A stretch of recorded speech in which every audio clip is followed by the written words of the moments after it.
Alors, on évoquait avant la pause le Bénin, on va dire encore deux mots sur cela avant de passer à la RDC.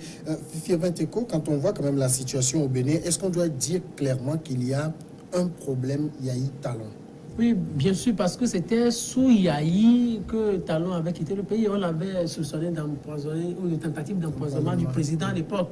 Donc après, il est revenu. Donc Talon, peut-être, il est en train de régler des comptes à son ancien patron ou à son ancien président. Mais l'autre cas que je voudrais évoquer, c'est que, vous savez, c'est Yahi qui est l'ancien président du Bénin. Il a une sympathie. Et par rapport à ce que Talon est en train de faire vivre aux Béninois, les Béninois vont se dire, mais on préfère Yahi à Talon. Donc, il sait que celui-là qui a plus... Mais Yahi ne peut plus revenir. Non, Yahi ne peut plus revenir, mais Yahi peut susciter des contestations, il peut susciter un certain nombre de choses dans ce pays, donc il pourrait constituer un certain obstacle à la gouvernance à la gouvernance Talon. Donc, Talon sait tout ça. Donc, il veut maîtriser, il ne veut pas neutraliser, mais il veut maîtriser Yahi Boni pour aller tout droit, pour poursuivre ses objectifs, au fait. Ça veut dire pour Talon, Yahi Boni est l'obstacle à ses ambitions?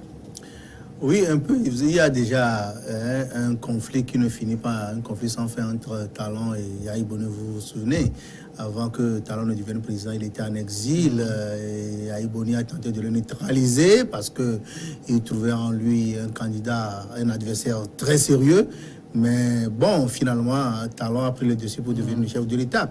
Et Talon seul sait ce qu'il a subi quand Yahi Boni était là, surtout quelques mois avant l'élection présidentielle qu'il a portée au pouvoir. Ils ont fait ce simulacre de réconciliation chez Alassane Dramane Ouattara, où ils se sont pardonnés, disent qu'ils vont s'engager pour le développement et la stabilité du Bénin. Mais je pense que et Talon et Yahi ont gardé, je crois, ce grief-là qu'ils ressuscitent aujourd'hui dans ce conflit.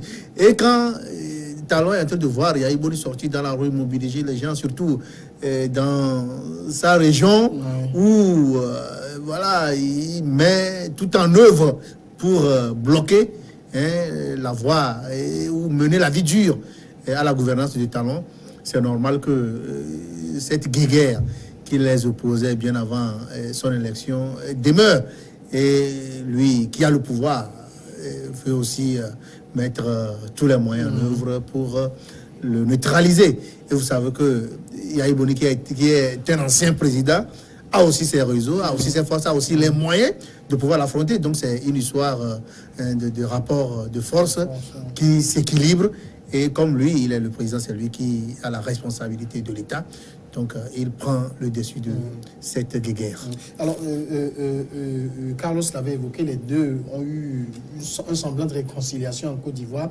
Mais aujourd'hui, dans la crise, on ne semble pas voir un peu les chefs d'État de la sous-région se bousculer pour être cheveux du Bénin. Non, même avant les élections législatives, il y a une tentative de la CEDEAO. Après, il y a forcément, je crois, je ne mettrai pas ma main au feu pour ça, mais il doit y avoir des tentatives de couloir. Là, c'est peut-être pas officiel, mais il doit y avoir des tentatives de rapprochement.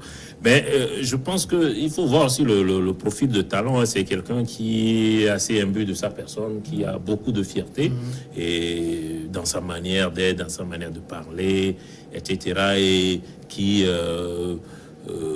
a une attitude condescendante, y compris envers les chefs d'État. Donc, je ne suis pas sûr que cette tentative de rapprochement puisse aujourd'hui prospérer. C'est vrai, ils ont un vieux contentieux.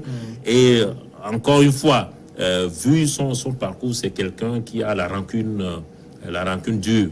Je crois qu'il essaie de régler ses comptes à Yahi Boni, d'autant plus que, comme on l'avait dit ici aussi la dernière fois, aujourd'hui, au niveau de la classe politique, c'est à peu près le vide. Il a fait fuir ceux qui pouvaient légitimement penser être ses principaux challengers, notamment à Javon. Aujourd'hui, sur la scène politique béninoise, il n'y a pas véritablement d'opposant digne de ce nom. Et un ancien président peut, même si ce n'est pas lui-même, peut constituer justement ce pôle autour duquel les autres viennent se greffer. Donc, en affaiblissant Yahi Boni, il crée davantage ce vide dont il a besoin pour... Bon, il avait parlé d'un mandat, probablement faire un deuxième, peut-être un troisième mandat. Donc, aujourd'hui, un de ses adversaires principaux, c'est Yahi Boni. Moi, je suis toujours frappé par le jeu des alliances au Bénin. Aujourd'hui, tel avec tel autre, et puis demain, ça change. Quand je vois aujourd'hui l'ancien président Soglo avec Yahi Boni, ça me fait doucement rire, parce qu'il y a simplement quelques années, c'était la guéguerre entre eux. Quand je vois Candide Azanaï rendre visite à Yahi Boni, tout ça, bon, c'est des jeux d'alliance qui font quand même un peu sourire, mais c'est aussi le contexte qui favorise cela. Troisième sujet, la République démocratique du Congo, l'opposant Katumbi annonce son retour. Moïse Katumbi a annoncé lundi son retour pour le 20 mai. Je rentre le 20 mai à Lubumbashi pour rester avec les miens, pour consoler les familles qui ont été maltraitées. Moi, j'étais à l'étranger. Eux, ils ont vécu l'enfer, a déclaré l'ex-gouverneur du Katanga dans une interview à Radio France Internationale. Je rentre pour que la population soit éveillée et qu'on ne touche pas à la Constitution en utilisant les partisans de l'ancien président Joseph Kabila qui sont largement majoritaires à l'Assemblée nationale et au Sénat. Carlos Keto, on doit inscrire ce retour de Moïse Katumbi dans le contexte général d'une décrispation à la faveur de l'arrivée au pouvoir de Félix Tshisekedi. Oui, naturellement. Ça, c'est assez clair, c'est évident, parce que il avait tenté ce retour pour se présenter à l'élection présidentielle, mais il a été empêché. Il est resté à la frontière kenyane, je crois, et puis, zambienne, voilà, il n'a jamais réussi à fouler le sol de la République démocratique du Congo.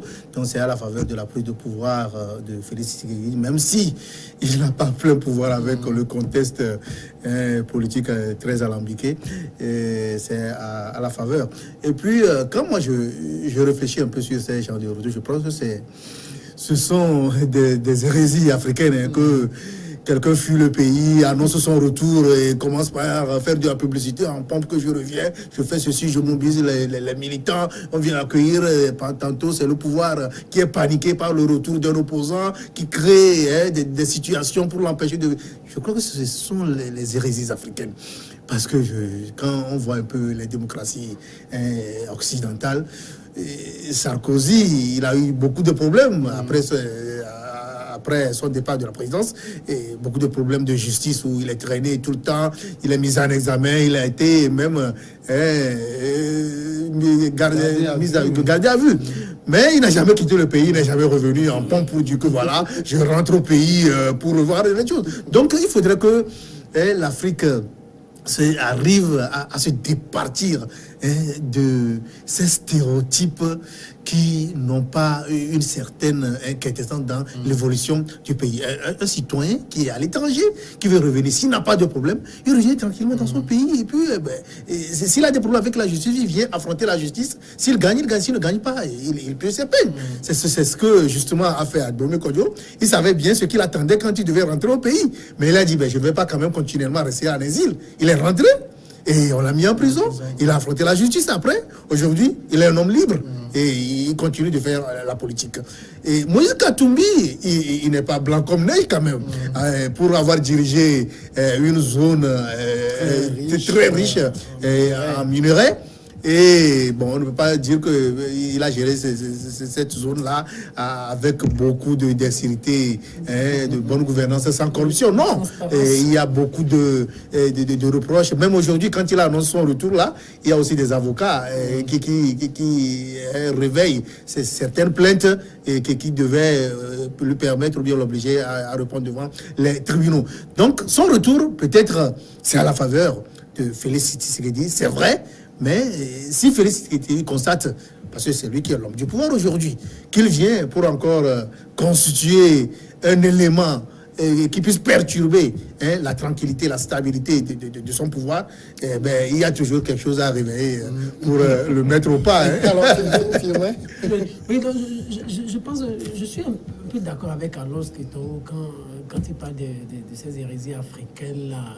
Il rentre là, ça va changer quoi dans ce pays ou dans la vie des Africains? Il dit qu'il veut être aux côtés des siens. Aux côtés des siens, pour les soutenir. Il n'était pas là, les siens étaient là. Les siens étaient là, mais ça dit, il vient faire quoi? C'est parce qu'on a assez de temps qu'on le perd par rapport sur les inutilités, sinon son retour. Mais souvent, quand on médiatise son retour comme ça, c'est parce qu'on a peur. Vous voyez ce qu'on a vécu tout récemment avec le cas François Bocor. Oui, c'est parce qu'on a peur quand on fait de telles déclarations on se balade sur les médias, c'est parce qu'on a peur. Il a des choses à se reprocher. C'est pour cela qu'il commence par faire cette campagne médiatique. Mais c'est une situation qui arrange le président Tshisekedi, parce que c'est des opposants au moins c'est que l'opposant est sur le terrain. Donc, s'il a préparé quel coup que ce soit, donc il peut maîtriser ça facilement.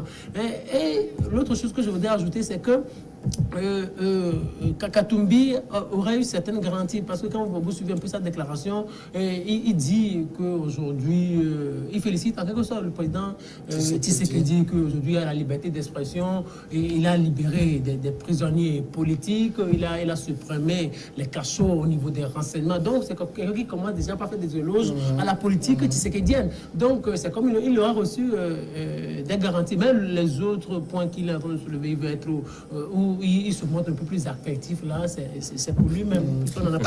Est-ce que Moïse Katumbi va être aujourd'hui un allié pour Tshisekedi? Non, il a dit qu'il reste dans l'opposition. Je crois qu'il a même été désigné comme le coordonnateur de Lamuka. Et donc, il reste dans l'opposition. Maintenant, une fois sur le terrain, on verra bien ce qu'il en est exactement de son positionnement. Je serai moins sévère que mes confrères. Je crois qu'on est sur le terrain politique et Katumbi, homme d'affaires, mais aussi homme politique. Donc, il a, sur ce plan-là, et de ce point de vue, intérêt à médiatiser ou en tout cas à théâtraliser un peu son retour. Un homme politique qui est parti en exil, quelles que soient d'ailleurs les raisons, qui revient par un bout de chemin détourné sans que la presse ne sache, c'est pas bon pour lui politiquement. Donc il a besoin un peu de théâtraliser les choses. Et puis aussi, c'est une manière aussi sur le plan sécuritaire, d'avoir un certain nombre de garanties, d'alarmer la planète entière qu'on est en train de rentrer au cas où quelqu'un aurait la mauvaise idée peut-être de lui faire quelque chose. Au moins, les caméras seraient là. Donc, de ce point de vue, il ne faut pas trop lui en vouloir de théâtraliser son retour. Maintenant, qu'est-ce que ça va changer concrètement au rapport politique existant en RDC? Je pense pas que ça change grand-chose au rapport politique là-bas. Après, ça dépendra de son positionnement vis-à-vis de Tshisekedi, qui est plus ou moins allié objectif de Kabila, et puis de Fayoulou, qui continue à revendiquer sa victoire, même s'il n'y a que lui qui continue à penser à cela. Et je voudrais rebondir sur quelque chose que Carlos dit qui est important aussi. C'est le fait qu'en Afrique, on a l'impression qu'un opposant est forcément un homme, un saint homme, un homme transparent qui n'a pas de cadavre dans ses placards. Donc chaque fois qu'un opposant est poursuivi ou est suspecté de quelque chose, d'un délit de droit commun, c'est nécessairement parce qu'il y a des règlements de compte politique. Ça peut exister, mais il faut aussi qu'on intègre le fait qu'il y a les opposants, sont comme tous les hommes, c'est comme ceux qui sont au pouvoir, c'est comme vous et moi. Ils ont leurs faiblesses, ils ont leurs cadavres aussi dans les placards, et ils peuvent effectivement violer les lois, y compris les lois pénales. Donc, ils doivent répondre devant les tribunaux. On va à la pause, on revient tout de suite après.